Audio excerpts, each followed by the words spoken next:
If I think about Duke University and the relationship to the LGBT and ally community, it's like this. It's just this interesting relationship between who goes here and who stays in the community. Steve Schul started The Independent. Mab Segrist graduated from here and started the North Carolinians Against Racist and Religious Violence.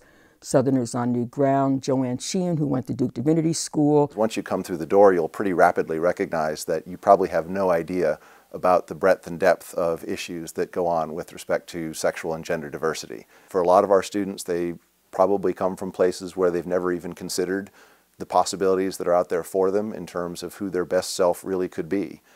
And I remember my first trip to the center.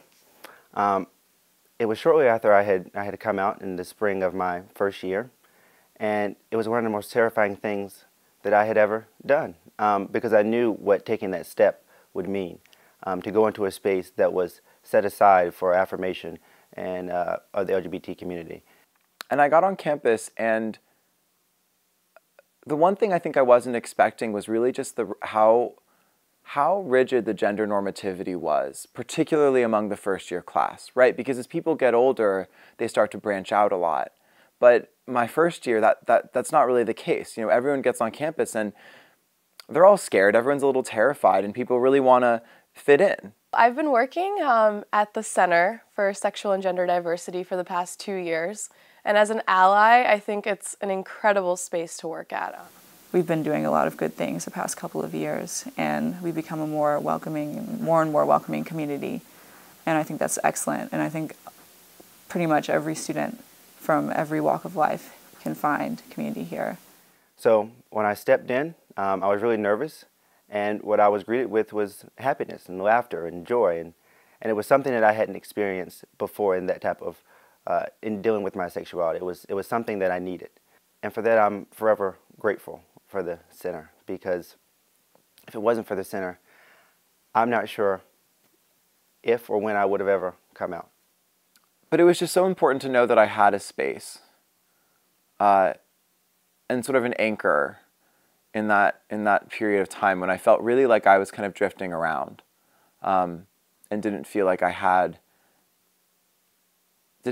I belonged here. And it all has to go together for people to build trust that this is a place they want to be, that they feel comfortable being, even if they are not new undergrads arriving on campus looking for ways to find community. I've been very thankful that the center has reached out and is willing to work in academic and intellectual ways, as well as social and personal cultural ways, with faculty members to be a resource to the entire Duke community.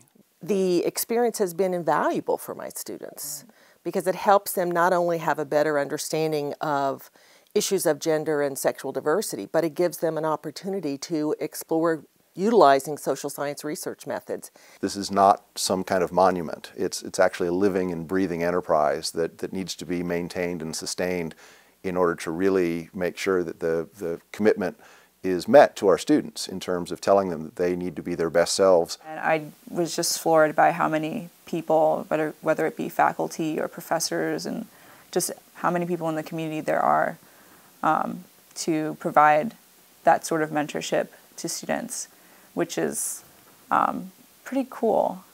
The programming space hosts a lot of different events, both for the LGBT community and for the greater Duke community as well. So we have things like the Lavender graduation there. A lot of different student groups have receptions there and things like that. The Blue Devils United meets in the programming space, and so it's a great meeting space for large groups to come together and have a reception or have a discussion.